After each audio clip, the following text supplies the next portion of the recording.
Good morning, members of Parliament, support staff, radio listeners, TV viewers, those following via social media, and members of the media. Welcome to this urgent public meeting number 4 of today, Thursday, October 12, 2023. I would like to give a special welcome to the Minister of Public Health, Social Development and Labor, Mr. Omar Otley, and his support staff. We have established a quorum of 8 members. Please stand for a moment of silence.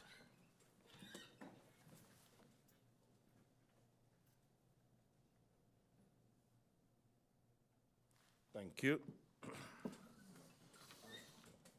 I have received notice of absence from the following members: MP Melissa Gums, MP Akeem Arendal, MP Chanel Brownbill, and MP Christopher Emmanuel. Does any other member of Parliament have any notifications? I don't see any. We have an agenda point for this public meeting: deliberation on the proposed National Health Insurance under document IS/059/2023-24, dated September 29, 2023. This agenda point was requested by MP S.A, Wescot-Williams, MP Heyliger-Marten, and MP Christopher Emmanuel. We go over to the agenda point. On September 29, 2023, Parliament received a letter, document IS/059/PY2023-2024, from MP S.A, Wescot-Williams, MP Heyliger-Marten, and MP Christopher Emmanuel, with the request that an urgent public meeting of Parliament be convened with the above-mentioned agenda point. The presence of the Minister was also requested. Hence today, this urgent public meeting. At this time, I would first like to give the floor to the requesters of this meeting to elucidate their request. To which member of Parliament can I give the floor? MP S.A, Wescot-Williams, you have the floor.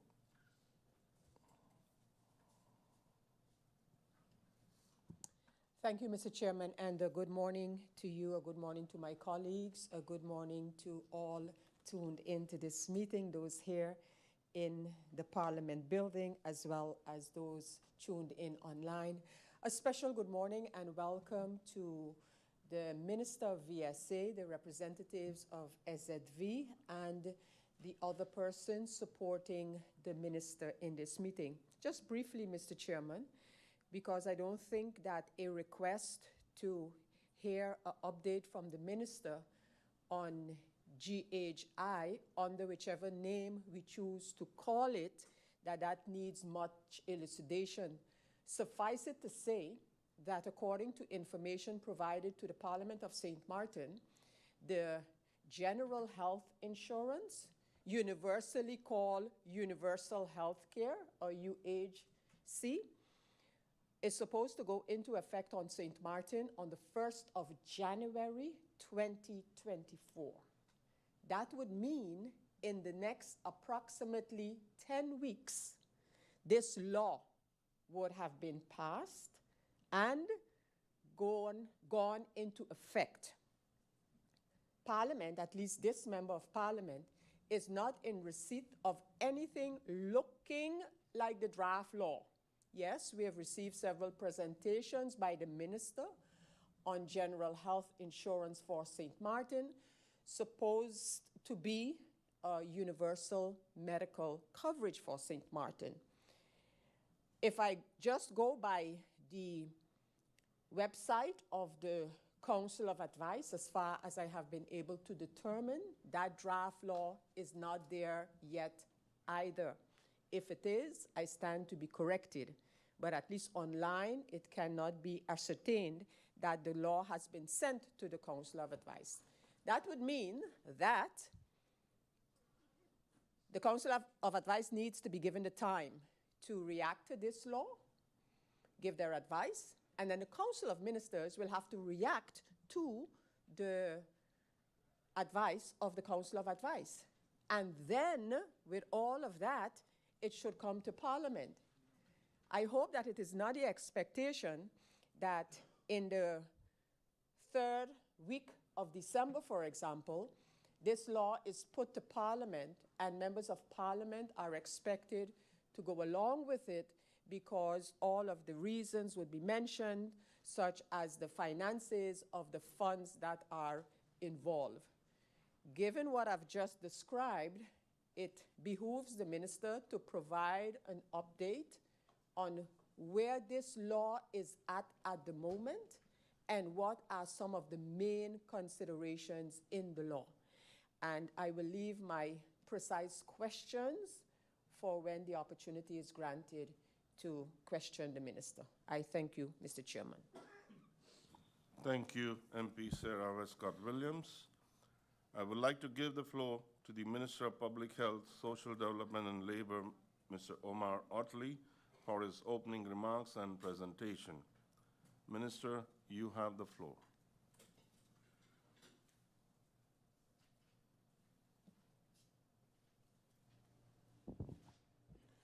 Thank you, Mr. Chairman. Good day to the honorable members of Parliament, my support staff, and those sitting in the tribune. Today is actually a great day. I'm happy that I have the opportunity to be here and present this Sustainable Affordable Health Care Act, also known as Otley Care. I would like to state from the beginning that this is what it's about. It's about dialogue. No way, no how was this to be forced down your throats. Yes, the intention was to be January 1st, 2024, with projections. However, it has been sent to the SAD months ago, sent for review, feedback, where adjustments can be made. Of course, there's an issue with the SAD which hindered such feedback. So, in the meantime, we have sent it to certain stakeholders, which we will mention later in the presentation, for their feedback.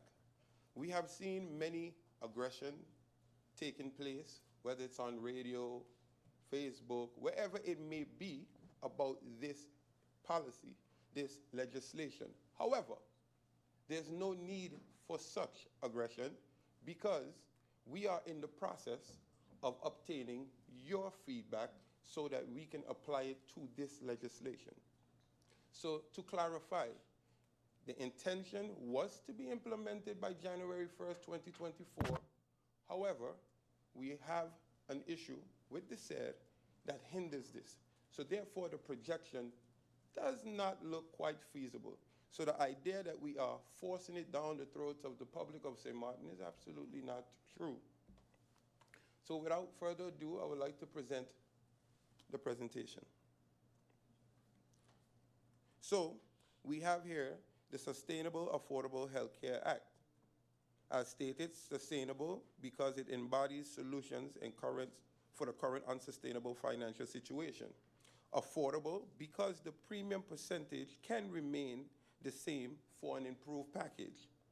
Accessible because it provides access and care for people who currently do not have access to health insurance. And the health, of course, because we move from paying for the cost of disease from the sickness and invest towards health prevention. I wanted to do the Parliament presentation a bit different by presenting some of the most asked questions, and then therefore I would answer them. So why do we need the SAHA so urgently?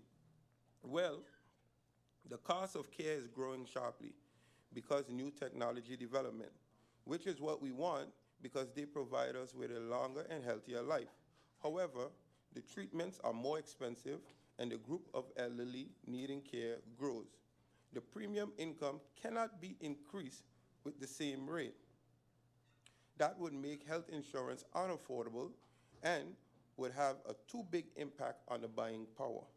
Also, it is no secret that the AOP funds, if we continue in this manner, will, with the cross-funding, will be depleted within 10 years. And also, not a secret that SZV has a deficit or bills owed to SZV by OZR of upwards of 400 million.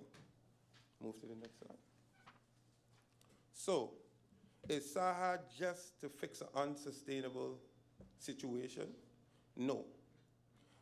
It is also to ensure the health of some persons. The uninsured population is not only uninsured by choice. What do we have? We have some self-employed entrepreneur. I am a big proponent of entrepreneurship. As Minister of Labor, we promote this. Persons with Dutch passports can go and have an aim and zaf. That's a sole proprietor. We are promoting this aspect of business, but yet these persons cannot be insured. They can insure anybody under them, but cannot insure themselves.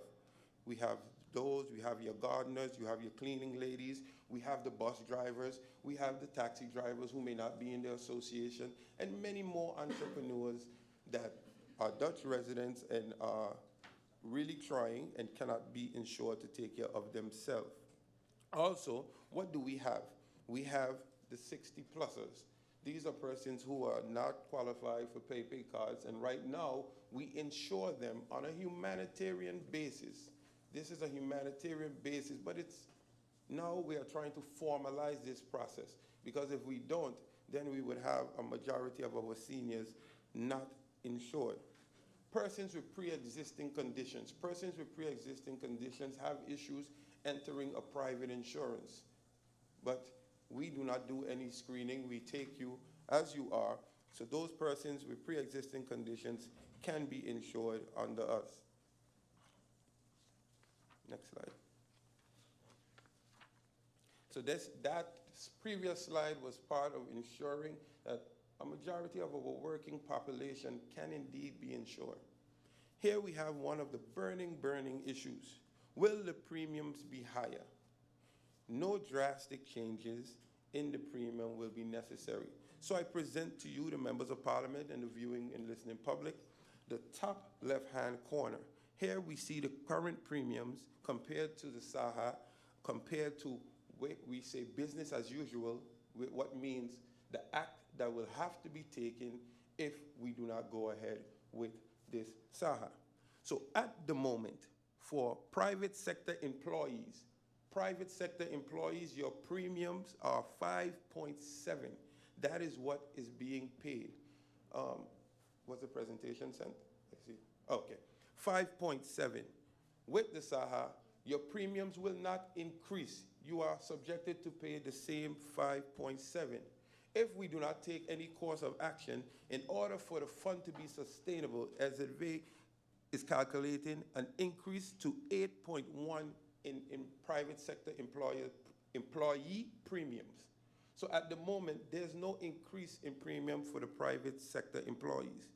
I move down to the bottom left corner for the private sector employers. At this moment, you see there's a total of 8.9% premiums that the employer pay. With SAHA, you'll be paying 9%. Actually, sorry, it's at 8.8%. With the SAHA, you'll be paying 9%, which is an increase of 0.2%. If this course of action is not taken, what is calculated is an increase of 4.5% in order for SZV to remain sustainable. I move to the civil servants. On the top right-hand corner, there have been many speculations and many statements about civil servants' premium increasing by 3%, 4%, even 5%. This is not true. At the moment, civil servants pay a total of 7.5% currently. With the SAHA, you'll be subjected to pay 5.7%, which is a difference of 0.98%. However, with the civil servants, it is important to note as well that civil servants are obligated to pay 10% of their health care costs, which has not been collected since 2011. Now, some persons will say, if you don't have health care costs for the year, then it's zero. However, government pays upwards of 1.5 million to 1.8 million monthly to SZV for health care costs of civil servants, in which 10% of that is supposed to be on the civil servants that are acquiring those costs, only if you do. However, Put that aside, we are looking at a total difference of 0.98. Why 0.98? I will explain later what is added for civil servants. Preventative care, that aspect of prevention will also be added. So I'm here to say that we dispel the rumors of 3%, 4%, 5% increase. If we don't, however, take this course of action, SZV has calculated an increase of 3.3% to be added in order to be sustainable. So maybe this is where the mix-up happened. If we go to the bottom right corner, we see government employers, government employer, OZR. The government currently, you see 4.7. What, with SAHA, what will be paid? 9%. If we go business as usual, actually will be better for the government employer. It'll only be an increase that takes us 2.3% higher. But however, with SAHA, you see there's an increase in the premium paid by government as an employer. You move to the next slide, very important. Also questions asked. Will the SAHA cause a sharp increase for pensioners? Here we see retired civil servants, the PSA. Currently, retired civil servants pay up to 11.5%. 11.5%. With the SAHA, they'll be paying 10%. 10%. Pensioners, 62 plus, pay up to 11.9% currently with their premiums. With the SAHA, they'll be paying 10%. If we see business as usual, it is subjected to raise to 17%. Again, for those just tuning in, when I say business as usual, if we do not take this course of action. Another question, will persons lose entitlement? No. On the contrary, the package is rationalized to improve. In general, all current entitlement of all packages will be taken over with the SAHA. In fact, some people will even gain entitlement with the ZV Plus. All decisions about the package are rationalized. The current packages of SZV as well as those from Aruba, Curacao, and the Best Islands has been taken as a starting point. For each type, we have assessed whether it is necessary or not, whether it is cost-effective and safe. Some of the changes we can see is, as mentioned, preventative care is now added. What is that? Vaccinations, screening for cancer, diabetes, cardiovascular diseases. If you are pre-diabetic at the moment or have any of these signs of pre-diabetic, pre-hypertension, you are not covered because SZV is a sickness insurance. It's a sickness insurance that only covers you when you are sick. So you are now having access to coverage for preventative care. You also have the option where you are covered for second opinions, which is not available for ZV at this moment, but will be available. You have dental care, which is added for all because it prevents digestive and other health problems. You'll have optical care that is added for all because good eyesight is important for children in schools, productivity, and work, and produce a more working population. Maternity care is also added for ZV because it is important to a good start.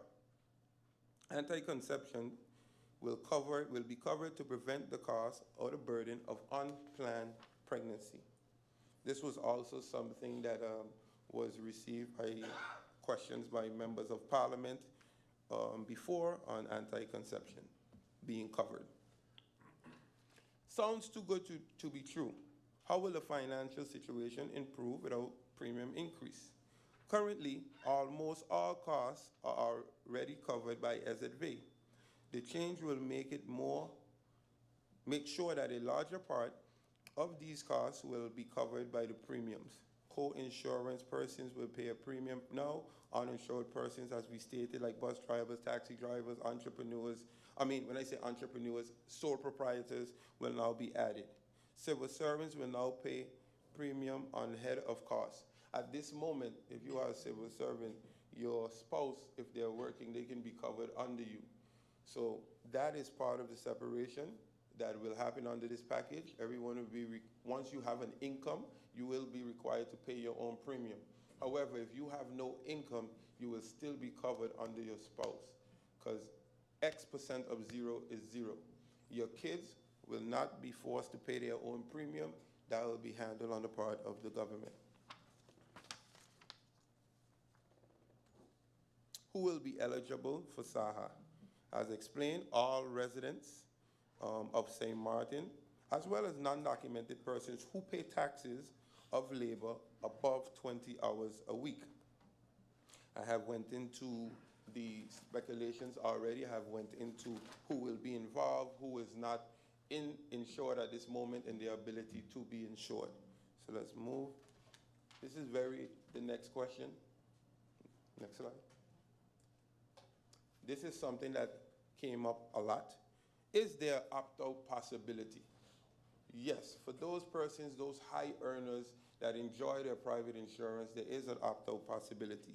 There's a one-time opt-out that will allow you to opt out and have your private insurance. However, you will be required to pay a solidarity fee. A solidarity fee being which is a one-time yearly payment. So you'll be required to make this payment once a year, every year. Why? Most persons with private insurance, there's a cap on your medical expenses. Once this cap is up, you are then subjected to either no insurance or return back to our pool. Other persons, you are healthy, you are young, you are vibrant at this moment. This is research shows.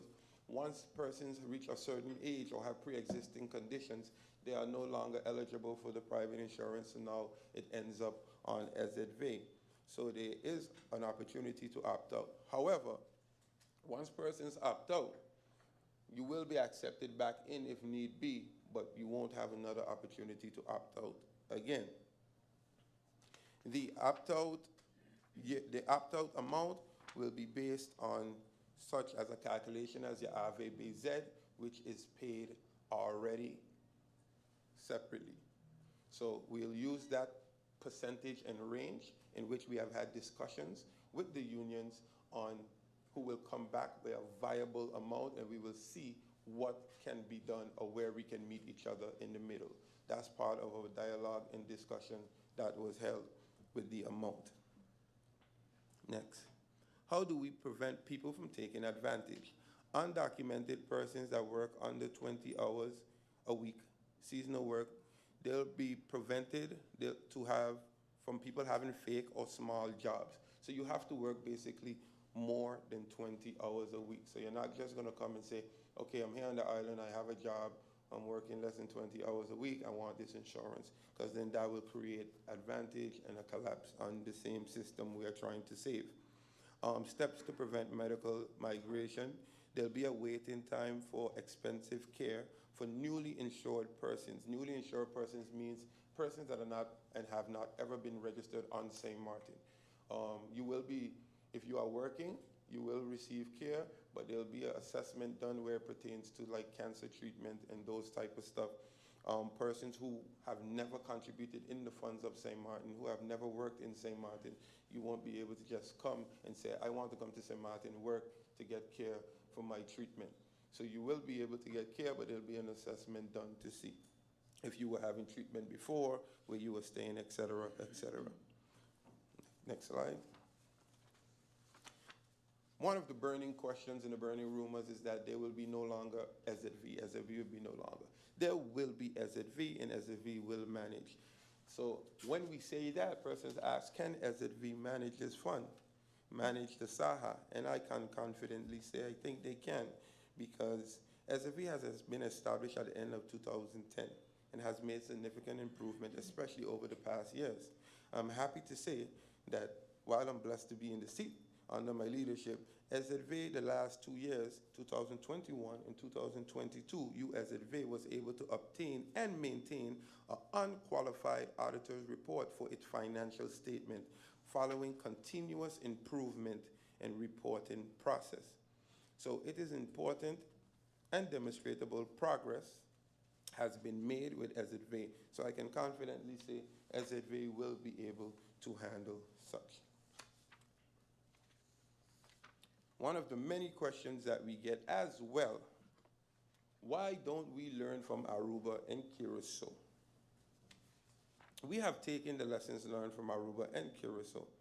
For instance, Aruba, the problem with Aruba was the fact that they did not have a grip on the healthcare providers, a lack of grip and care consumption, as well as a grip on the providers. So what happened with Aruba, paper card holders, they moved from a set standard price to a price per service. A price per service, which means that every time you go to the doctor, there's a bill, but there was no control. Documents has proven that some care providers in Aruba collected up to $400,000 monthly based on this new adjustment. I don't know if you guys saw, you members of parliament and the viewing and listening public saw the recent article where S.A. has also caught on to some care providers who were sending in invoices for consultation repeatedly, and once contacted the patient stated that they have not visited the doctor that frequent. So even in St. Martin, we were able to catch some care providers that have been performing fraudulent activities, and this is one of the biggest problems in Aruba. The main problem with Curacao was insufficient premium income because too little people were included. A large group opted out, and there was no solidarity fee added to continue. And what happened is those groups that opt out, once persons become seriously ill or no longer qualified for those insurance, they then fell back on Curacao. The government workers were not included for the first year. This is something to be important as well, where Curacao learned undocumented persons who can contribute to the income were not included. So even if you were working, they did not accept your premium. But S.A., the undocumented part is not S.A.'s responsibility. S.A. only looks if you are contributing as a laborer. So those were the lessons learned. Did stakeholder consultations take place? Yes, and still ongoing. As mentioned, it was sent to the SAID, the socioeconomic partners. However, we know that's an issue. We did send to CCSU, and we have received feedback from CCSU, which is now being inputted into the legislation. This is what we want. We saw that WICSU, you can see right here, presented their questions to me. Over 100 questions were presented to me by WICSU, in which we are working diligently to provide an answer within 3 more days to them. This is what we want. This is what I wanted from the beginning. And I thank each and every one of you union leaders that took the time to reach out to me, have conversation, voice your concerns to me personally, whereby we can make this package good for the public of St. Martin. This is exactly what I want. Parliament dialogue, the representative of the people, this is also what is needed. So yes, to answer MP Sarah Westcott's question, it is not at the Council of Advice because it is not in projection to make it here for the time frame. And I refuse to send it to the Council of Advice until I receive feedback from each and every stakeholder union representative, in which we are now currently going through the process. We also met with the tripartite committee, in which the draft legislation will be sent to the tripartite committee so that the employers as well, employers organization as well, can send their feedback. Although we were able to verbally have their concern. Speaking of employers, one of the main questions was asked yesterday, as an employer, am I responsible to pay outstanding premiums for my employee who has an additional income? The answer to that is no. No extra charges will be placed on the employer. So I thank you for your attention, and I want you to remember the general public that Otley cares. Thank you very much.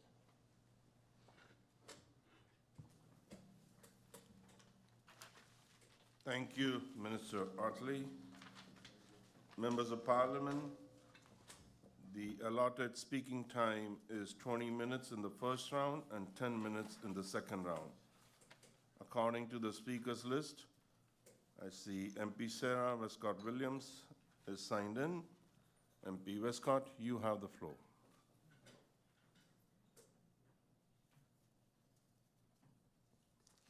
Thank you once again, Mr. Chairman, and a good morning once again. Thank you through you, Mr. Chairman, to the Minister for his presentation on this matter. And I want to start out by thanking him for clarifying the issue of the date of implementation/enactment of the general health insurance, and that the January 1st, 2024 date is no longer feasible, giving different reasons. And so I want to ask, is there a new projection for the enactment/implementation of the general health insurance on St. Martin? Has the issue, whatever issue is being referred to with the SER, and the reason for the SER not having been able to yet advise on the draft, has that issue been solved, or is there still an issue? What is the issue with the SER preventing them from advising on this matter? With respect to the draft, and do I understand correctly that a draft national ordinance is what is under discussion right now and has been sent to the SER? So a draft national ordinance, a draft law. And if that is the case, that there is a draft law in circulation presented to unions, presented to SER, eventually to be presented to the Council of Advice, how was the enactment of this law projected? So now I asked when, and now I'm asking how. Is it? Let us take when the date was January 1st, 2024. Was it projected that the entire law for general health insurance would have gone into effect? Because we can have a law passed by January 1st, 2024, but the implementation could, one, be set for a different date, implementation, and secondly, parts of the law, the implementation date thereof could be set at different dates. So in the proposal of law, if there is a proposal of law itself, how was the enactment, the actually going into force, how was that projected? The whole law, thereby eliminating existing medical insurance laws such as that of the government, that of the medical insurance of the SZV, etc., etc. How is the implementation projected? Mr. Chairman, I took note of the application of this law when it goes into effect for, of course, registered persons on St. Martin, registered in our civil registry. And I asked the minister if the minister can provide, of course, I don't expect this information to be at hand in the Ministry of VSA, but if the Ministry of VSA can indicate or get the information from the Minister of General Affairs, what is the ratio currently in our civil registry as far as Dutch nationals are concerned vis-a-vis persons with legal residence on St. Martin? What's that ratio? Then there was another category of persons who would also be insured, and those are the undocumented persons who are paying taxes. The undocumented persons who are paying taxes is a category of those persons will now be insured. And I need a minister to explain me how they will come into consideration for a legal medical coverage. So is it that if you're paying taxes, but you are undocumented, to use a word from the presentation, that then you would be required to become documented, to be registered? So if the minister can explain how that would happen. Because I want to share with the minister how the medical insurance of foreign workers goes right now. And I'm going to give the minister an example. So, Mr. Y applied for a work permit on the basis of the Brooks Tower Accord. I didn't make a mistake. Brooks Tower Accord. So the person got the permission to work on St. Martin in 2000 and, let me put it this way, it was changed. The permission granted to the foreign worker was changed, and in 2013, this worker received a permanent residency based on the fact that he had a residency or he had a work permit based on the Brooks Tower Accord. So in 2013, this gentleman, minimum wage earner, received his residency. And of course, the conditions were a valid medical insurance, sufficient financial means, and accommodation, housing, huisvesting.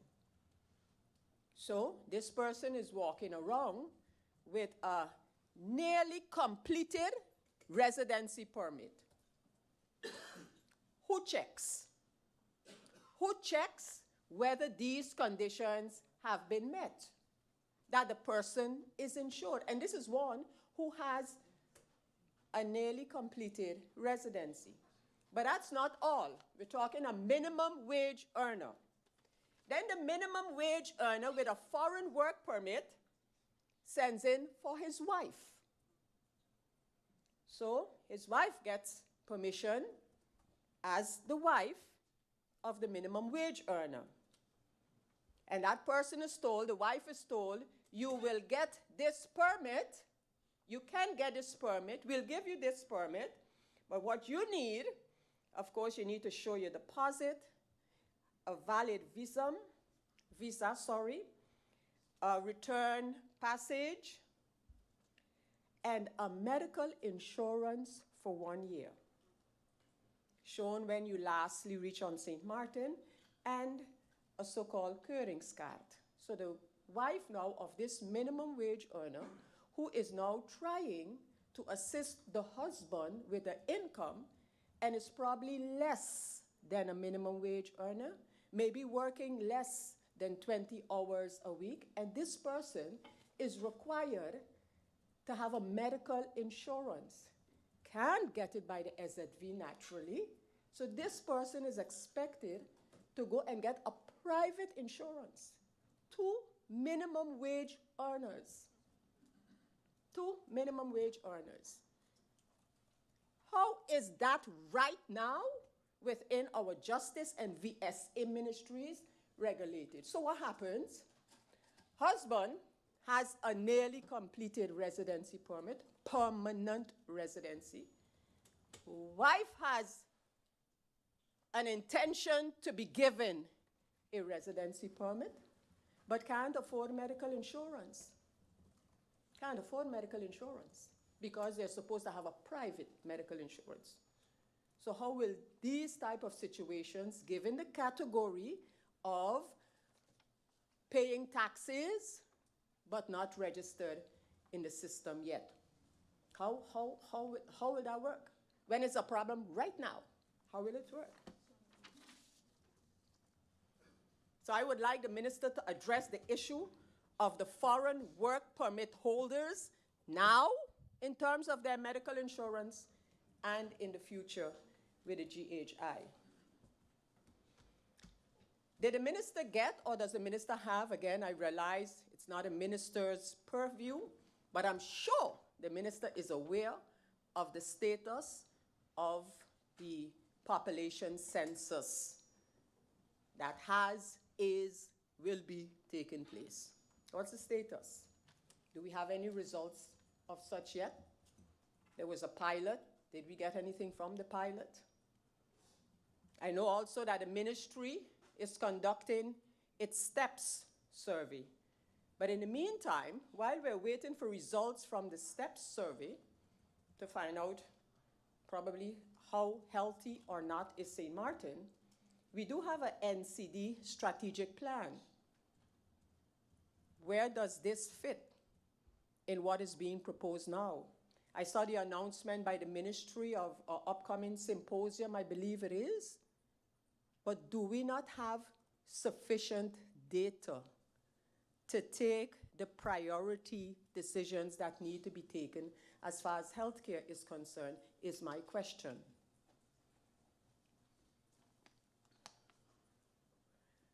And then I want to get to this issue once I get the answer to when and how the new law, the GHI law, Affordable Act law, when I get the answer as to when and how that will go into effect, then I want to know, as I asked before, is this one law going to undo all the medical insurance laws right now in one step? So this one replaces all that are in existence right now. And when will the legislation that will repair, so to speak, the issues of the 60-plussers, the vendors, the sole proprietors, bus and taxi licenses, when will they get coverage? And given whenever the GHI legislation is going to go into effect, does the minister not consider it prudent for the categories just mentioned to have the reparation legislation done ahead of the GHI? The coverage for the categories that I just mentioned have been put off for years now, pending a GHI, because this GHI is nothing new, has been on the books for a very, very long time. So if this ordinance, this act, as we call it, is not going to go into effect on January 1st, 2024, are any actions being undertaken to correct the legislation to enable the categories that I just mentioned, who via different means, some of them are insured, some taxi drivers, some 60-plussers, etc.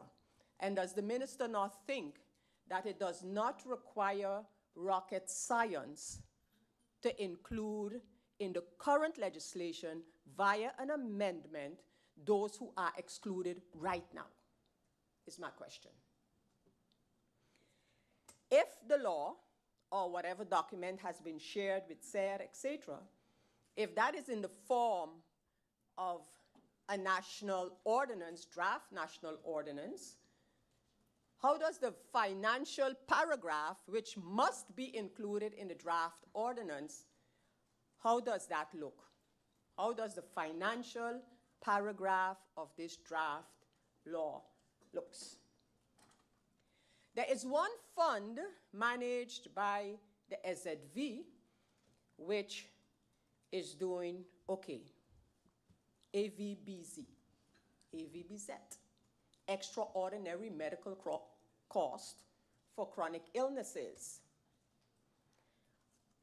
How in the new system that is being proposed can it be guaranteed that a fund such as that, which offers the possibility for investments, that a fund such as that can continue to exist in whichever form? To give an explanation, the main provider of that kind of care, which is the White Yellow Cross on St. Martin, has been, and will be able to make investments on the basis of the law, AVBZ. How do we ensure that those type of investments can continue without being encumbered by the other funding once we got a complete overall law of the GHI? I saw I would like to hear a reference to the AVBC. And I saw the coverage that the minister presented under this new law. And one of the issues that we face today is the lack of coverage for addictions. And I want to know if any consideration can be given to including that item in coverage. It is one of the reasons why our institutions, such as Turning Point, for example, is struggling with providing the care that they can provide, because addiction is not covered by our insurance. And I want to give to the minister the suggestion that this be looked at. Mr. Chairman, I await the answers. We have received the presentation by the minister, which especially where the numbers, the premiums, etc. are concerned. I will further peruse, but until then, I look forward to receiving the answers from the minister on the questions posed and my suggestions made. As the minister indicated that that's the procedure, that's the process that he's engaged in right now, namely soliciting information. I need to share with the minister, though, that as many presentations as he can give, for me as a member of parliament, I would like to see the draft law in which all of these components, financially and otherwise, are brought together to give even further insights into a draft ordinance presented to Parliament. I thank you, Mr. Chairman. Thank you, MP Sarah Wescot-Williams. The next person I have is MP Rolando Bryson.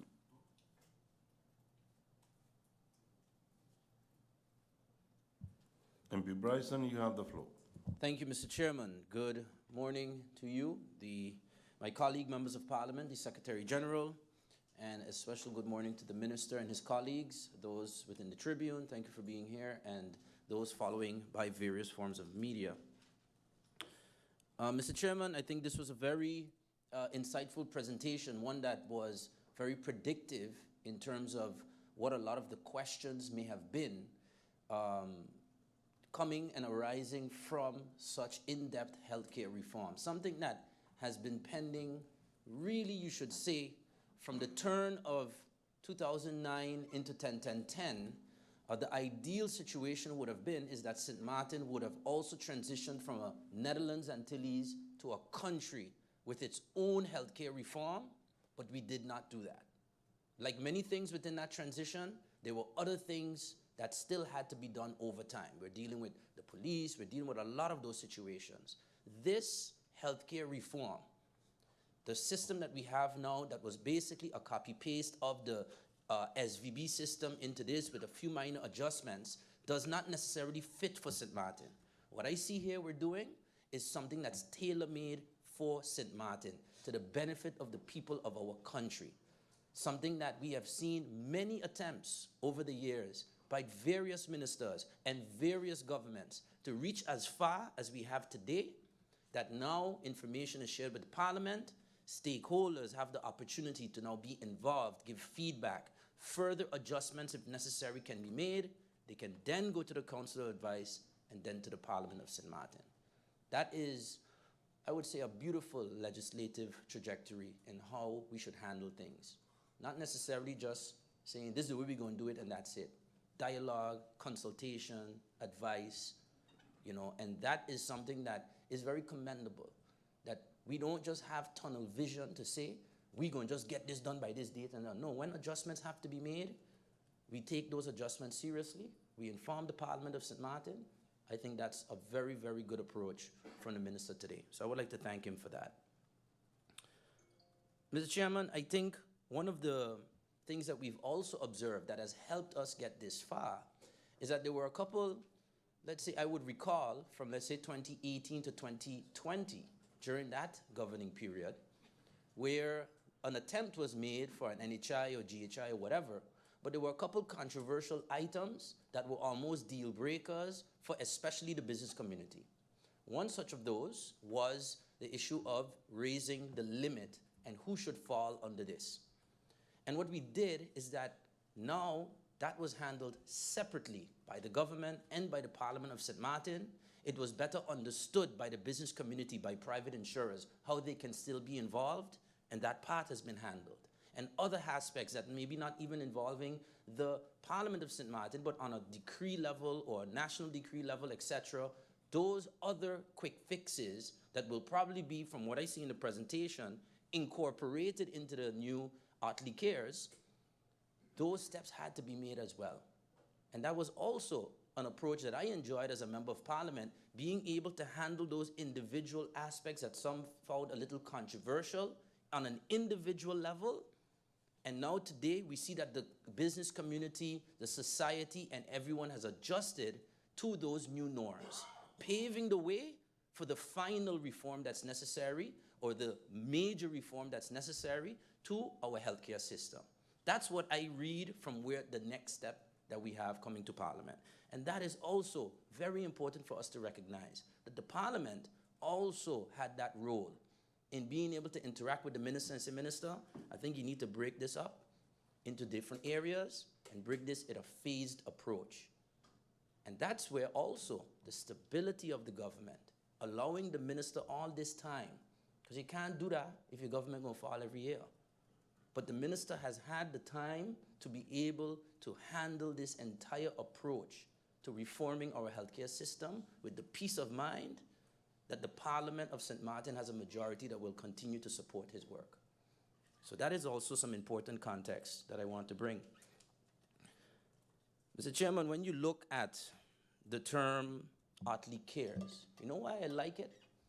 Because you can only succeed in reforming the healthcare of your country if you truly care about the people and the healthcare of the country.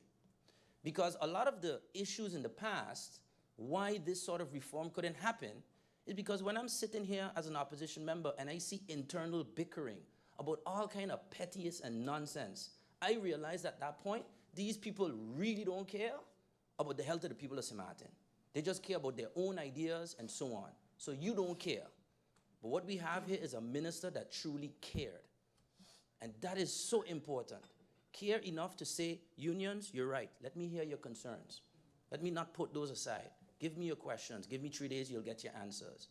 If we don't have a care approach, an empathetic approach to handling legislation and being open-minded to it, we can pass all the laws we want in Parliament, but they won't benefit the people because we didn't do it from a point of caring for what they actually deserve.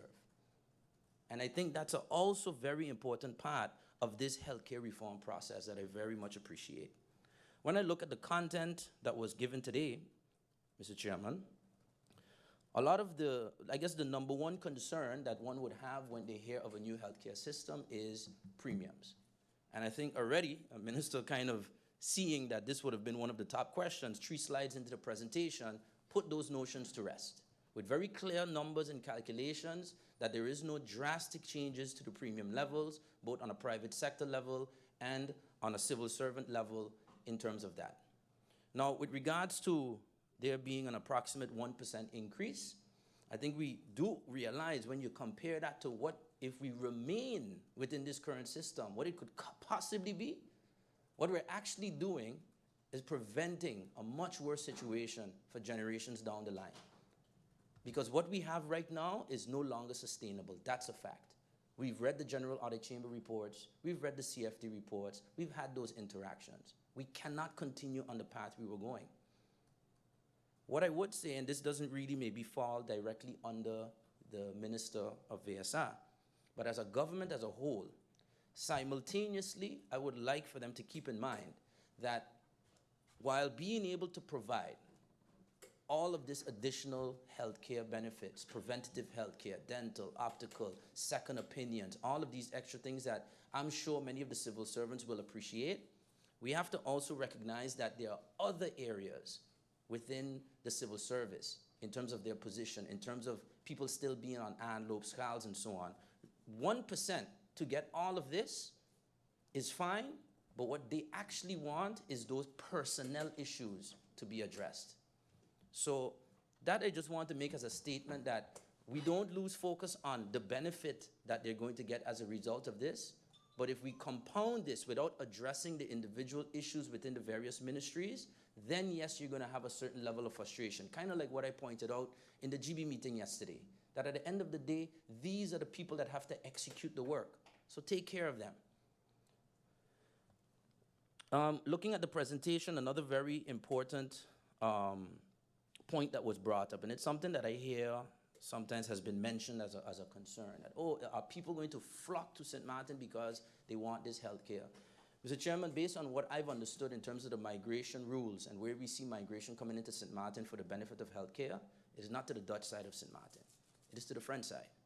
The people that are entering St. Martin seeking benefits, they migrate and primarily try to do so via the French huge social system that is not backed by the French government of the territorial government. It is backed by France. We don't have that. So I don't think St. Martin will ever be able to provide that level of attraction for migrants to only come here because of that one reason. It's a similar logic that I use when people ask me, yes, we are working on legislation to have people that are born here have permanent residence. Does that mean people are going to flock here? If someone is going to flock here to make a child to have residency, they're going to do that on the French side because they have a chance of not just getting residency, they have a chance of getting French nationality. So we have to take the context of the dual island system or the border that we have with the French side when talking about migration concerns. People may be migrating to our country, we understand the situation with undocumented, but those are for opportunities related to work and so on.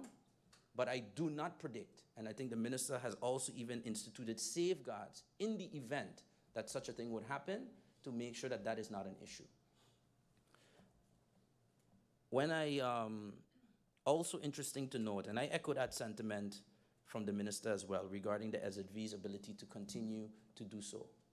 A lot of times when there are frustrations with the SZV and people come to me about advice, I tend to go directly into the national ordinances related to SZV. And even you can be the most earnest worker within SZV and you want to help somebody so bad, but if you have a national ordinance telling you, sorry, I cannot do this, it would be illegal to do so, then the key thing that we have to address is change those national ordinances, which is what we have come into Parliament, to make it easier to care for more of these people. We are constrained in this country for lack of initiatives related to healthcare legislation. There is only so much a minister in the SZV can do on a policy level. They ultimately have to abide by the national ordinance of this country that are no longer in line with the interests of St. Martin. And that is why I say again, bringing this legislation is what is necessary to solve a lot of the issues that we have within SZV. Mr. Chairman, I like that the minister was very, like I said earlier, predictive in the answers or the questions or concerns that you get from the community. And I too am pretty predictive because I have a former colleague in my party who I know is, for the sake of gaining political points, we can predict there's going to be a press release tomorrow talking about for the country and this is not good for the country and all of this stuff. It constantly happens that he is putting out that there is an issue with St. Martin moving forward with general healthcare insurance for our people. It's unsustainable. It's not fair. We can't do it for everybody, etc., etc. Mr. Chairman, I would like to remind the public of St. Martin and the minister, through you, on page 85 of the governing program of the United Democrats at SMCP, 89, it states the following. One of the key areas within health and social well-being is to introduce a basic care package and universal health coverage for St. Martin. Signed by the member, Mercelina. You entered politics on the promise of being able to provide universal health coverage within our country. And now all of a sudden, because Attlee actually cares, it's a problem. Papier heeft geduld, meneer. This is something he has stated multiple times, that needed to be done. And now it's being done, it's a problem. You know why? Because you don't care about the country. You care about yourself and your own political gain. And that is sad. And that is something I am going to call out. Because again, very predictable people in this country within politics, but me and the good minister, we stay ahead of them. So Minister, congratulations for caring for the people of our country. Continue the dialogue that is necessary to make sure that we understand that maybe there are some tweaks that need to be made. There are some slight adjustments that you maybe need to take in mind. But that is why we have a SAD. We have unions. We have an advisory council. And you have a Parliament of St. Martin that we too might be able, as it's done before. This is what people would traditionally say, my minister, because he's on my party. But he would bring a legislation, and I would have a discussion and say, like with the pension, boy, I think we need to make an adjustment to this effective date. So I, MP Rolando Bryson, am going to amend your law. So the Parliament still has opportunities to improve upon what is going to be presented by the government of St. Martin, if we actually have members of Parliament willing to do the work. Because we are the last line of defense when it comes to legislation. If there are items that the minister is not able to include for whatever reason, those stakeholders that have concerns know they can approach me. Know they can come and say, wait a minute. Just like we've had, for example, with the tertiary education law. They've approached us. MP Ramu and I met with them, got that meeting, working on amendments to improve upon what the government is sending to Parliament. That's the work of Parliament, ladies and gentlemen. So I look forward to the legislation, whatever time it comes. Because at the point that I know this minister, how far he has gone, I know that it is long overdue, but there has been more speed and action related to healthcare reform in this country during the tenure of Minister Omar Attlee than any other ministry before, and that is a fact. I challenge anyone to show me otherwise. So congratulations to you, the SZV, all of the hardworking members within the VSA ministry, because I know this could not have been easy. We knew that this started as a controversial topic, but rest assured, the difference is this time you had somebody that actually cared. Attlee cares, Mr. Chairman. Thank you. Thank you, MP Bryson. The next person I see is MP George Pantofler. MP George, you have the floor.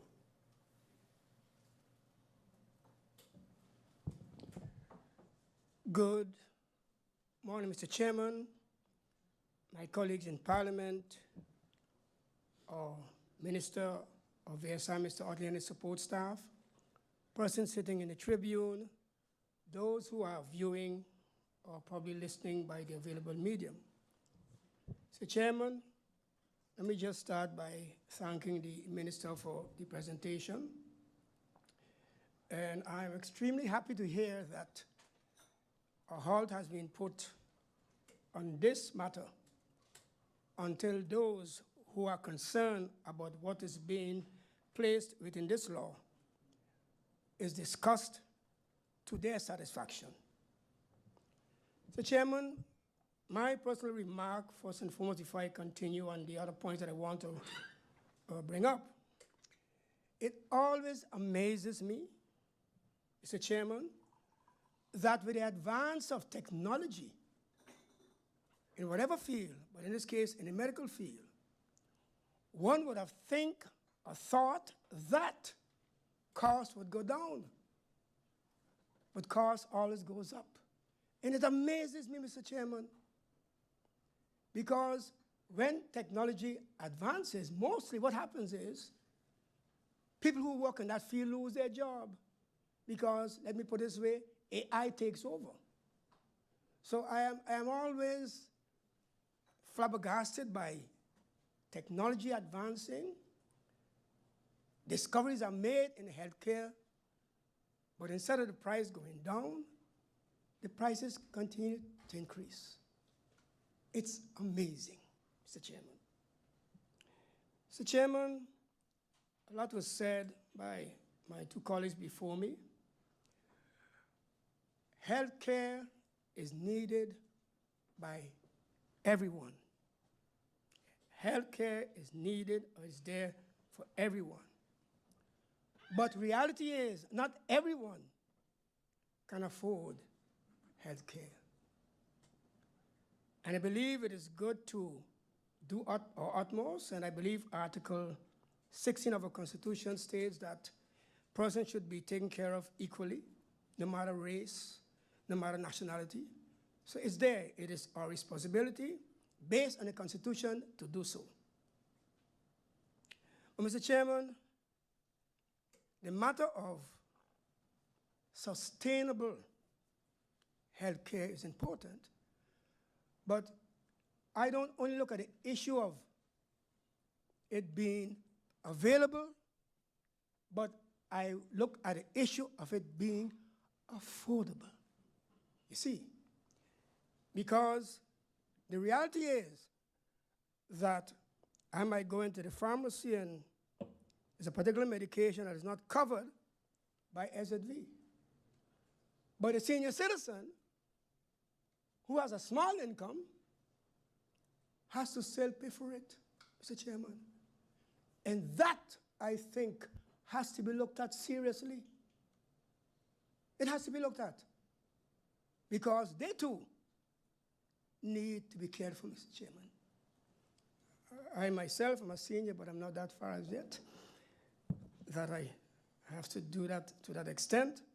But the whole matter on a serious note, Mr. Chairman, is senior citizens are human beings also. And it should not be when you reach a certain age that you are almost discarded as not being useful anymore. So it's not a matter of having the health care, Mr. Chairman, but it has to be affordable for everyone, Mr. Chairman. The matter of undocumented persons were brought up. And I look there in the Tribune and I see my colleague, Ms. Rumbley. We worked immigration together for many years. And I'm sure that is nothing new that we're hearing today with the issue of undocumented persons who's registered. There was a time in the past where if you had no work permit, you couldn't get any SZV coverage. You were told, get the work permit first and then get SZV coverage. Now I think once you're working and your employer is honest enough to file and submit the information to SZV, then you're covered. Mr. Chairman, we know in reality, it is not so all the time. I read an article yesterday, I believe it was Curacao, and they mentioned that 6,500 undocumented persons on Curacao, I guess those who didn't know about, and that they were losing tens of millions in premiums and taxes. But at the same time, if these persons take ill, then government has no choice because they have to get medical attention, and it's costing the government millions of guilders. And this is why, Mr. Chairman, I'm going to say this, I've been saying it all the time. If someone is on your island and they're working, they should be documented and put into the system to contribute to the cause that we have on this island. Mr. Chairman, controls were done about 5-6 months ago, and I have not received the figures as yet, but important for me is, what were the findings? How many institutions or businesses did you find that did not legalize their employees? Because that too, Mr. Chairman, is important because then we can get a more accurate figure as to who is contributing and who is not.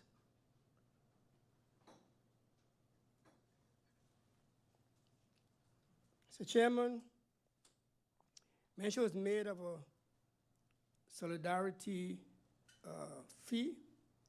I don't know if an amount was mentioned as to how much That is, it depends on the person's income. Is it a set fee because it is said it is paid once a year? Is it a monthly something? Is it a one-time payment? How does this work? Mr. Chairman, something that is very close to me also is the issue of persons with diabetes on St. Martin. I understand the issue of trying to minimize costs, but at the same time, minimizing the costs should not affect the persons who need so. So, Chairman, why did I mention this? The machines that are being used, I think, you have to prick your finger and then take your blood sample or whatever. There are other machines, Mr. Chairman, I understood they use them in the Netherlands, that you just put it on your arm and that's it. So no sticking and no blood pulling at all. And when asked why we don't have those, you're told, don't even go there. That's not an answer. Who likes every day to be pricking their finger, Mr. Chairman, to be taking blood, when it can be done simpler and easier? Again, I understand the issue of cost. At the same time, I always look at individuals as if it was me personally. Because I know for a fact, Mr. Chairman, that every single one of us in here would do any and everything if we have a relative, whatever, that is suffering from whatever illness, whatever we can do in order to ensure they get the best care available, Mr. Chairman. Mr. Chairman, I heard an astounding amount, I believe, if I'm correct, because I didn't go through the, I think it was sent to us by email, but I didn't get a chance to go through it, that SZV is owed 400 million guilders. Mr. Chairman, I will let you know exactly during what period of time did it get to that amount, Mr. Chairman, because again, that's a very high amount. Mr. Chairman, it is also said that from 2011, nothing was paid by the civil servant when it comes to the medical coverage. Government pays $1 million every year from 2011.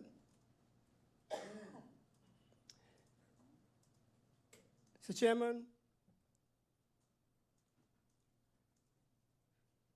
questions were asked by colleagues. I am definitely interested in the answers. But importantly, again, as I stated, everyone which is trying to be done has to have medical coverage, but it should not be that because of lack of finances, they can get the coverage based on what their income is, but not on what their needs are. In closing, Mr. Chairman, I worked at Mullet Bay. I can remember very well the director of Mullet Bay. He said, and his salary was something like maybe $20,000, $30,000 a month back then. Director of Mullet Bay. And these are the words he said to me. He said, healthcare costs can broke even him. Broke him, make him go broke. So what I'm saying, Mr. Chairman, I understand it is an expensive venture, but everyone is entitled to it.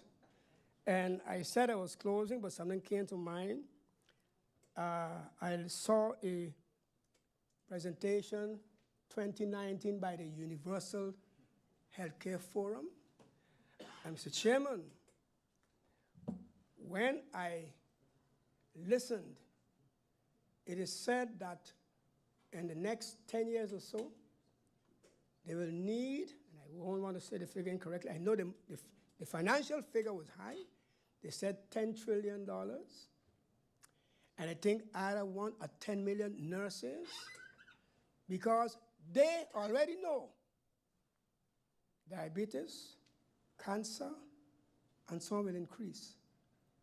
And I'm saying, how in heaven's name you could know it's going to increase and you can't do anything to reduce it before it gets to that point? It confuses me, Mr. Chairman. But again, Mr. Chairman, questions were asked and I'm awaiting the answers. Thank you very much. Thank you, MP George Pantaflet. The next person is MP Grisha Heyliger-Marten.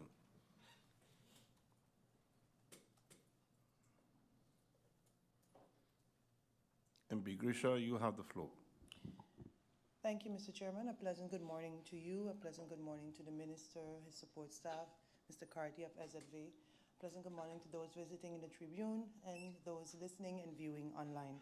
Mr. Chairman, my first question is actually to you.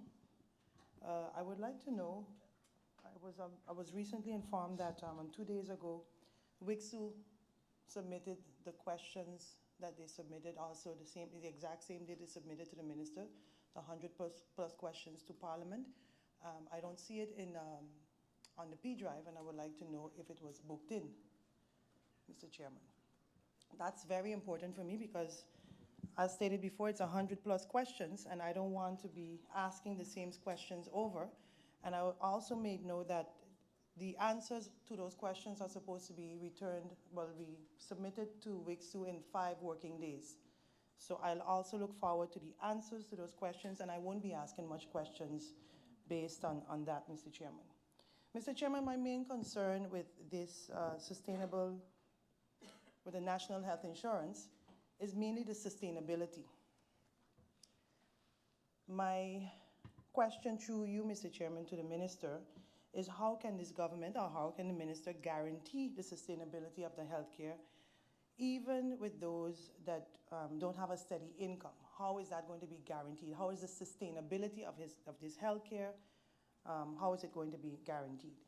A few little technical questions. I overheard the Minister also say through you, Mr. Chair, that it is stuck by SAD and that there's an issue with SAD. What exactly is the whole of our SAD? We are well aware that SAD is not functioning right now, but what is needed for SAD to be functioning? What is the whole up? Because that's one of the stakeholders the Minister said he's waiting on response from. So how can we find out exactly what is needed for SAD to function, and also when will SAD be operational, and when we can maybe get that information from the Minister as well. 2 small things. Opting out, that it's a one-time option. One-time options means what, Mr. Chairman? That you cannot go back and opt out, and what is the financial ramifications of opting out?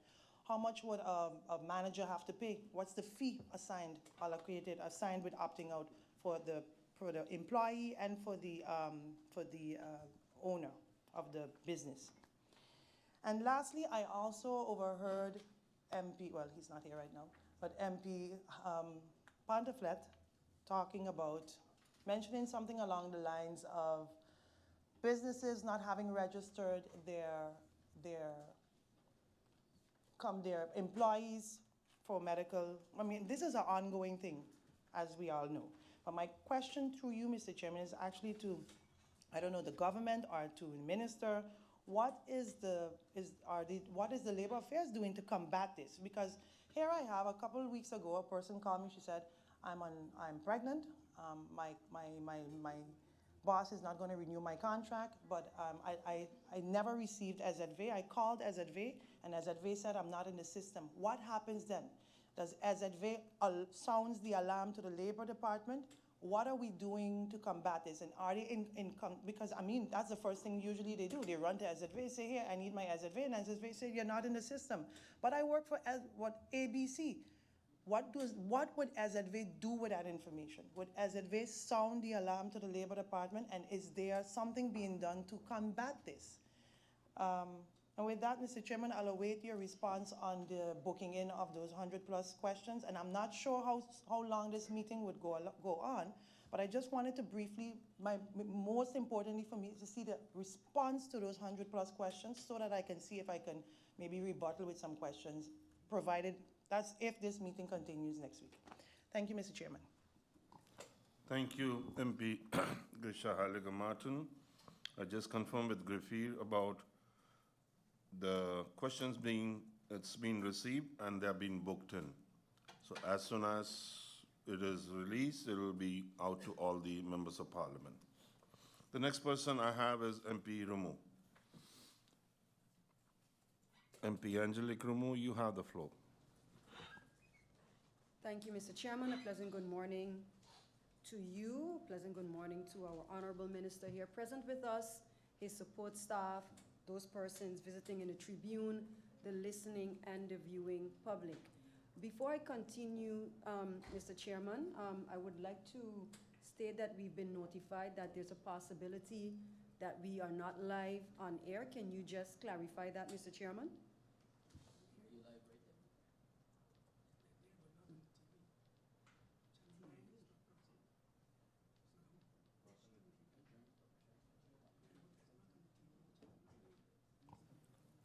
We'll adjourn the meeting for 5 minutes. Meeting adjourned.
Good morning, welcome back. And I'll move to the next speaker is MP Angelique Rameau. MP Rameau, you can continue. Thank you, Mr. Chairman. Once again, I would like to welcome the viewing and listening audience as well. I want to thank, through you, Mr. Chairman, the Honorable Minister for the presentation that he has provided thus far on the proposed Sustainable and Affordable Access to Health and Wellness Act. Moving forward, we call it the SAASH. I'd like to take a moment to discuss some areas that stood out and seek further clarification, because it was quite an informative presentation. However, some things are still not that clear. Starting with the understanding of the foundation of the SAASH, can you provide a brief overview of the main drivers behind its creation? I believe some of it was already explained, but I want you to go in more detail, as I continue to still get concerns from the community about the financial stability of the health systems. The presentation mentions a significant accumulated deficit with our current fund, and I would like to know, how does the SASH plan to address and recover this deficit, especially with the increasing cost of care and the gap between income and expenditures? I want to commend once again the government's initiative to ensure that every citizen, even the undocumented persons, have access to health care. It's indeed a progressive step towards inclusivity. But on the topic of inclusivity, who specifically will be added under the SASH, SAHA, that isn't already covered? And what criteria are we considering for eligibility? Sorry. A significant, what's going on with me today? A significant concern arises when discussing the options for individuals to opt out of the SAHA. With this possibility, won't we see a decrease in the pool of premiums payers, potentially affecting the financial sustainability of the scheme? And while on the subject of potential scheme vulnerabilities, the steps to prevent medical migrations are noted, but what measures are in place to handle potential abuse from within the system and even by our very own residents? Looking at the broader scope of the SAHA's coverage, I'm both optimistic and cautious. The addition of the new benefits like dental and optical care for everyone is certainly progressive. However, how does the system plan to sustain these additions in the long term without incurring significant hikes in the premiums? Given the past financial challenges of the SZV, what measures are in place to ensure that they can manage the SAHA effectively? It's reassuring to see that we've taken lessons from Aruba and Curacao to inform our approach. What specific steps, however, have been integrated to avoid the challenges experienced by these nations in their healthcare initiatives? Lastly, I'd like to emphasize the importance of our stakeholders' engagement. So, of course, I want to commend our Honorable Minister, through you, Mr. Chairman, for the engagement he has started and will continue with the stakeholders. But I would like you to elaborate on any feedback that you've received thus far from them, as I believe their insights will be also very invaluable to the successful implementation, to the successful implementation of the SAHA. I want to thank you once again for considering all of the questions and concerns, as it is our collective responsibility to ensure that our healthcare system is both comprehensive and sustainable for all of us in St. Martin. I thank you, Mr. Chairman. Thank you, MP Angelique Rameau. The next person I have is MP Solange Duncan. MP Duncan, you have the floor. Thank you, Mr. Chairman, and good morning to you. Good morning to my colleagues. Good morning to everyone tuned in, those in the Tribune. And of course, a good morning to the Minister and his team and Mr. Carty from SZV. Mr. Chairman, national healthcare systems are complex and bureaucratic.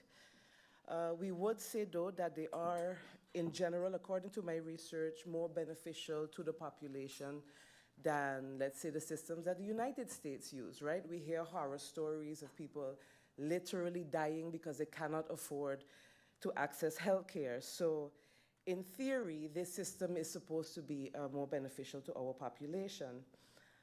The minister mentioned, though, that premiums from government had not been collected for, I believe, a decade, and that is why our funds are, maybe more than a decade, our funds and even the pension are in jeopardy. And so I would like to know, through you, Mr. Chair, what specific mechanisms will be put in place so that this structure won't eventually become jeopardized in the future? Because the saddest thing would be for 20 years from now, I don't know if the same faces might be in here, maybe, maybe not, but we'd be discussing, maybe, I was looking at the minister, maybe the same faces would be in here, but we would be discussing the same thing, right, about saving funds because of poor compliance and mismanagement and so forth. So I would want to know specific mechanisms that would be put in place, because I think that this is important, not for me, Mr. Chairman, but for, you know, my children, our children, the generations to come. Mr. Chairman, the law is one component, right? But in St. Martin, we have a serious enforcement problem. We have the laws, but enforcement is a serious, serious problem. So that is why, for me, there is need for policy and processes, and if I can get an understanding of not only those processes that will be put in place at the insurance provider, but also in government, that can, again, like I said, prevent us from being here in the future to discuss saving a fund, again, that needs to be saved. I think my colleague mentioned this, Mr. Chairman, but this increase in services and processes will be a burden to the staff. I assume that more staff will be hired, but I would like to know, again, some pragmatic approaches that will be implemented when or with this increase in bureaucracy and service provision. We're going from this set of services to this set of services. So I'd like to know the approaches that the company has already thought about moving forward.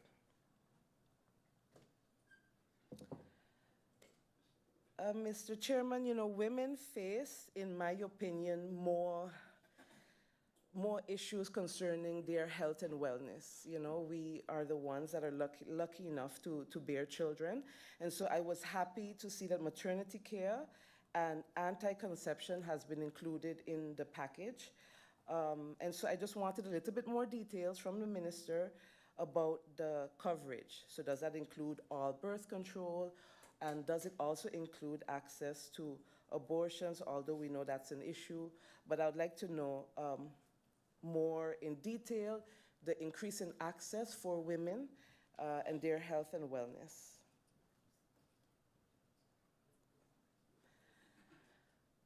In countries that have universal health care like Canada, I often hear complaints. I see YouTube videos actually about the extremely long wait times for patients. And this is at clinics or at hospitals. So I would like to know if this has already been thought of. How has the minister and, of course, PY2023-2024 looked at how these healthcare systems are working around the world, and what are, I mean, of course, we cannot compare Canada with ourselves in terms of size, but we can understand maybe some of the lessons that have also been learned from bigger countries that have had this healthcare system in place for quite longer of a time. Through you, Mr. Chairman, to the minister, I know that there might be some civil servants concerned about not only the increase in premium, but also wanting to understand the comparison between how their access to this healthcare system how do you compare civil servants' access to this healthcare system and the general public? Because the civil service has always been looked as or the public sector as an area that offered more benefit, let's say, than burden. And so I would just like a little bit more clarification on the differences between how the civil servants will access the system, the difference between the premiums, and so that there is a clear understanding if there is a difference between what civil servants get for the premium that they pay in comparison to the general public.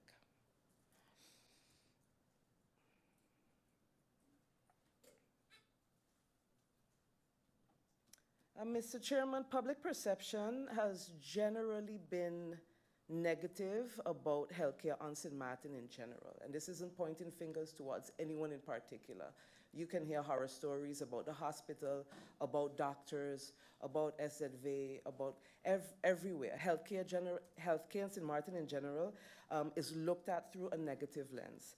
I would like to know what both the government and SZV will do to ensure that the public not only feels safe with this new system, if implemented, but how can we work on national distrust? I think that is important. The energy around healthcare at St. Martin needs to change, in my opinion, and I would like to know if the government and SZV has thought about any strategies to combat how the general public feels, especially now that this system will incorporate everyone. Mr. Chairman, I would just like to thank the Minister and everyone present and involved for the presentation today. I think it provided a good overview of the number of benefits that would be associated with SAHA, such a system. But I would also like to ask the Minister through you for a simple SWOT analysis, because we know that with strengths come weaknesses, with benefits also opportunities come threats. So if the Minister can just give us some of the hopefully projected challenges, I know it won't be too negative, but some of the challenges that can be expected in the spirit of transparency. As a country, we can say, hey, listen, the Minister gave us all of these benefits. There might be some challenges down the road, but maybe we can prepare for that. So a picture of some of the challenges and the possible threats in the future. Thank you, Mr. Chairman. Thank you, MP Solange Duncan. The next person I have is MP Hyacinth Richardson. MP Richardson, you have the floor. Thank you, Mr. Chairman. Good morning to everyone. Good morning to the Minister. Good morning to my colleagues. Good morning to the unions and the different faces in the Tribune. Good morning to the people of St. Martin who tune into this meeting.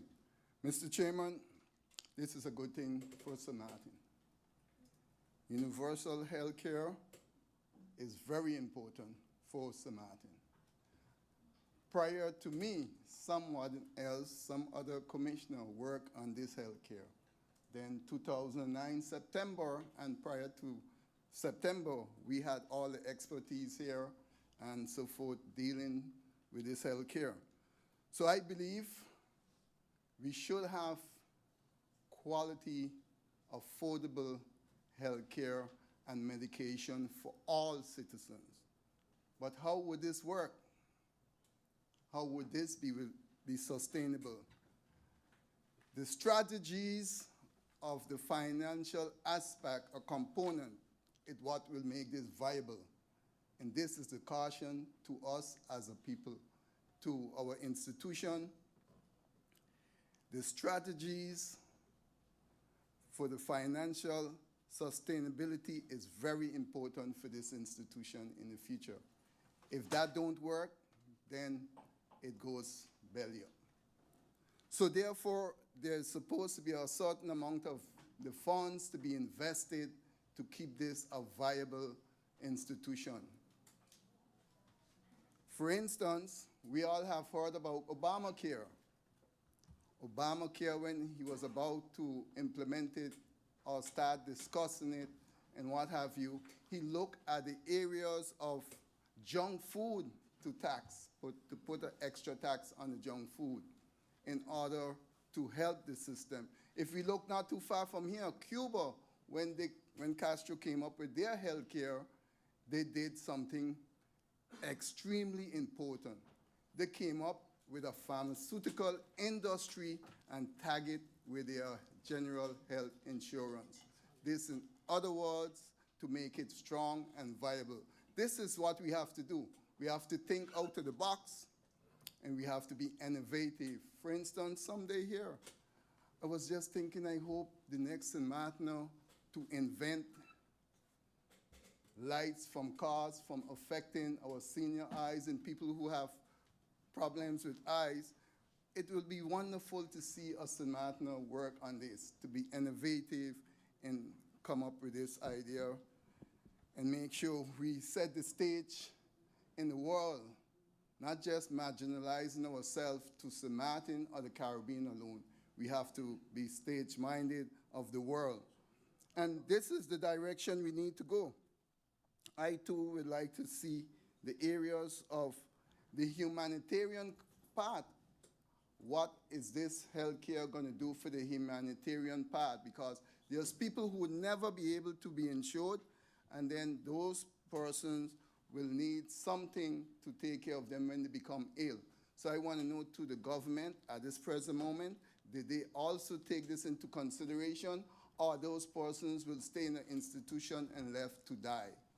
This is something serious, and I take this serious. None of us have a crystal ball.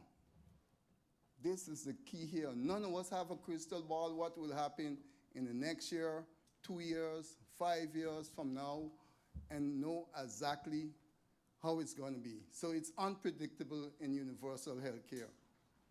Very unpredictable. But as long as we have a strong strategic financial plan in place, we should do fine. I want to say this is something I've heard many persons, and when I say many persons, some people, aspiring politicians, feel we should not do this. But I have worked on it. The Executive Council back at that time have worked with the experts also, and we have seen this as something great for St. Martin. I would like to hear what the third would say, so I would not say anything much more, but I would like to hear and see exactly what they would say about this before I delve into much of the things, because some of the things I see is what we as a party, SPNA, have always fought for, dental health care. This is why I have brought in the dental health clinic bus a few years ago. And it definitely was in the previous discussions when we sought and started to work on this, 2009. And Mr. Chairman, I will leave it there for at this point. I thank you. Thank you, MP Richardson. The next person I have is MP Ludmila De Viva. MP Ludmila, you have the floor. Thank you, Mr. Chairman. It is still morning, so good morning to you, to the Minister, to Glenn and his team from SZV, Minister and his support staff, my colleagues, those in the Tribune, viewing and listening public. I'm actually really glad that we're having this meeting today because in reaction to the potential implementation of NHI in January 2024, there was a call by the union to have a meeting last week, I believe it was, and I was really stunned by the amount of persons that was there at the meeting. It was at the John Lomerny Center, and it was an amazing representation of civil servants, private sector, public sector, union reps, and when you listen to the concerns of the public, you can see why the work of the union, all the unions who are here today, and their representatives was a good thing because I feel like it almost put a pause on NHI being introduced, not in a bad way of stopping progress, but in a way of, well, if we're going to proceed, we need to do it with everyone being included and a proper understanding by the entire public because we're the ones paying into it. So I look over here and I tell you all thank you for for calling that meeting. Thank you for having it open that I could actually be present there and feel welcome there in that setting.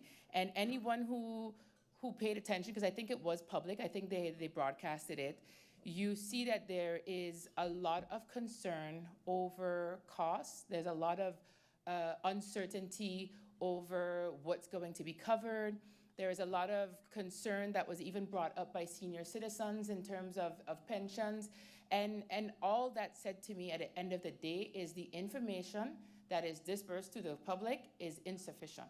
The information, things should be very easy to understand so that our citizens know what their coverage is. Our citizens know what they're gonna get, and that's across the board, whether we're talking about NHI, whether we're talking, sorry, the NHI has changed so many times, the name, that I'm just gonna keep it at NHI for now, but I apologize, but because it's very confusing with all the different variations of it over the last 10 years, and that is actually one of my questions. But nonetheless, before I go into my questions, I do wanna say one thing. When persons have coverage, whether that is medical coverage or whether that is pension, the first thing that you have to do is make sure that when you have coverage, you see what it is, you have something in your hand that can take you to actually go to a clinic or a hospital and get coverage. The second thing is when you have pension and you're being covered by pension, the first thing you should do is make sure that you have proof that you are covered somewhere.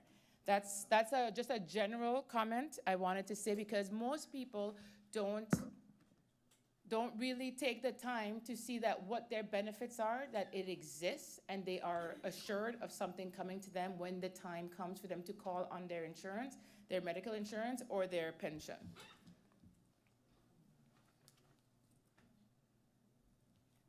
So going back to my comment just now about the different renditions of NHI, what I would like to hear from the minister with the assistance of SZV, as they are here represented today, is what has been the challenge in implementing this from the time that it started? I also learned in the union meeting last week that we had like one or two different variations of it beforehand, and this is now the third variation. And just to give a trajectory for the public, because we have been hearing about this for a long time. 1 minute, Mr. Chairman, there's a lot of dialogue happening over there and here, so I just wanted to say, if I was quiet when everyone was talking, I will ask the same respect for while I'm talking. Thank you so much. So if the minister can explain the different renditions of it over the course of these 13 years then. What was the first version that was also reviewed, the second version reviewed, and now the third version that we have here that is no longer going to be implemented in January 2024.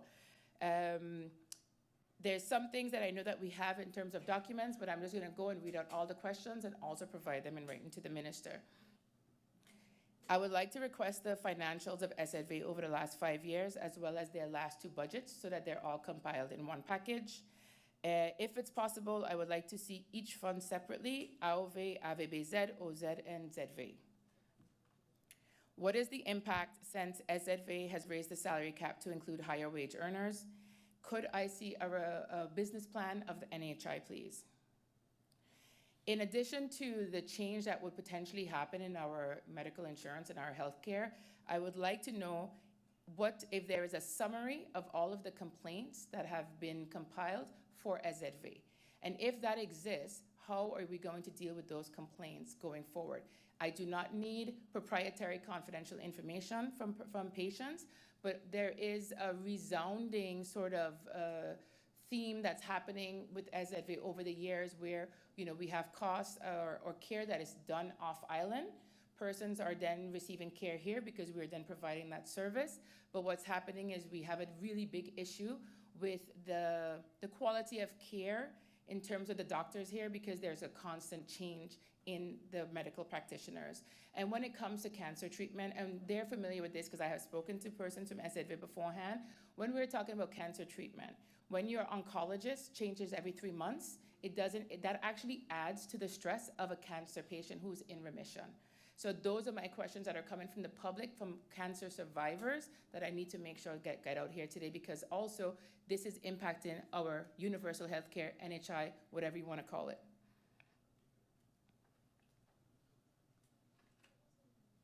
The loans, so, over the years, SZV has made loans to government. One of them is the government building. I would like to know whether government is current in that loan.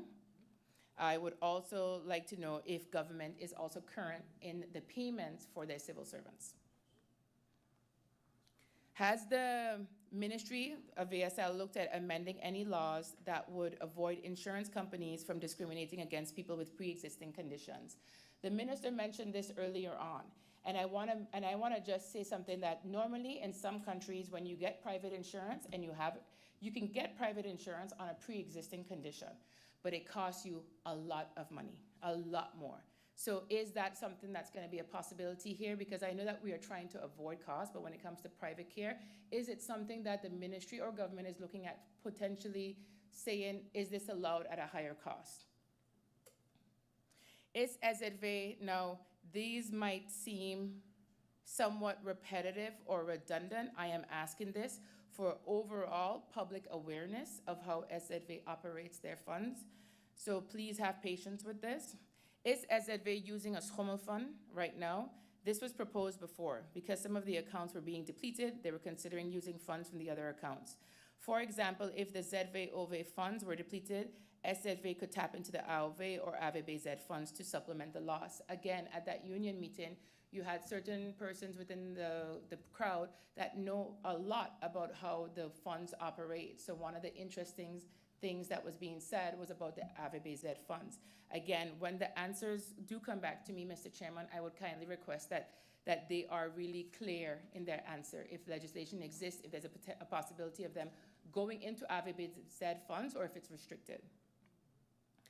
Each fund is regulated differently, and this would require a change in legislation. Was this ever done, or is there a plan for it to be done? What is SZV's current compliance rate? And when the explanation comes for the compliance, I would like to explain the challenges of why the compliance is at the number that they will hopefully give us back, and what is being done to increase. Besides the awareness campaigns that are happening, when you do audits on companies that are not paying, but they're receiving, that's what I'm talking about. I would like a full set of answers on that, please. Those who opt out but still have to pay a solidarity fee, how can SZV ensure compliance of that?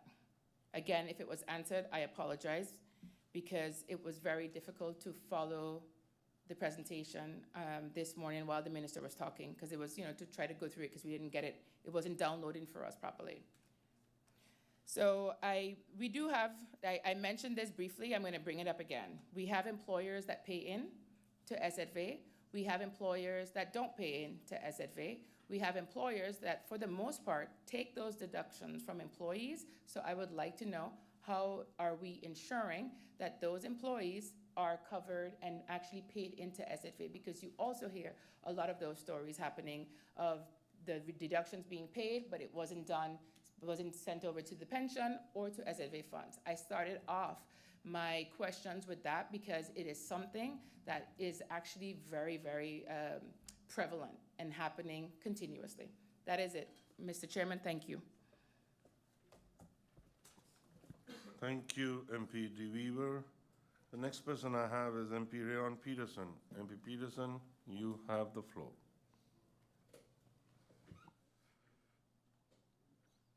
Good afternoon now, Mr. Chairman, to yourself, to the griffier, to the Secretariat, to the Honorable Minister and the support staff, to those in the Tribune, to everybody else tuned in throughout the various media outlets. Mr. Chairman, I don't have many questions today. I think that many questions have been asked by my colleagues, and I think we need to give the Minister a chance to bring these answers.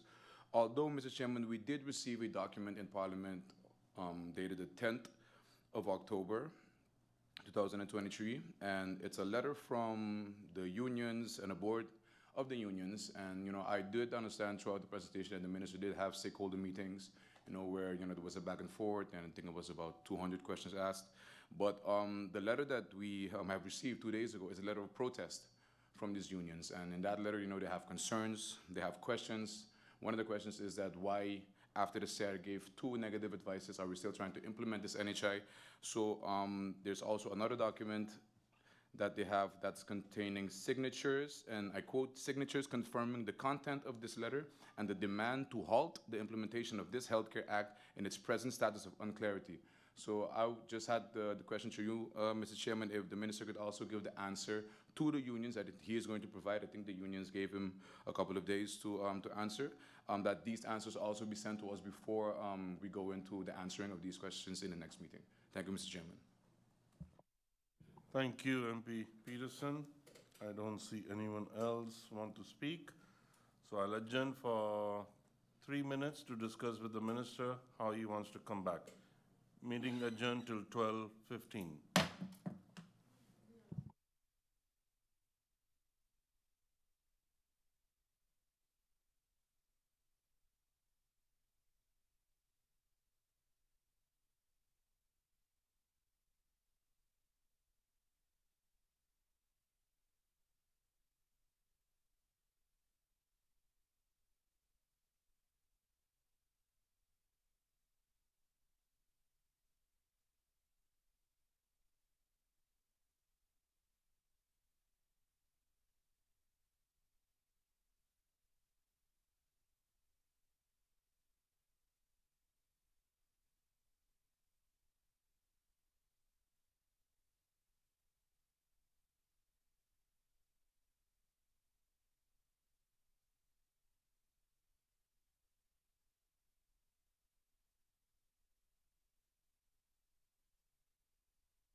Welcome back.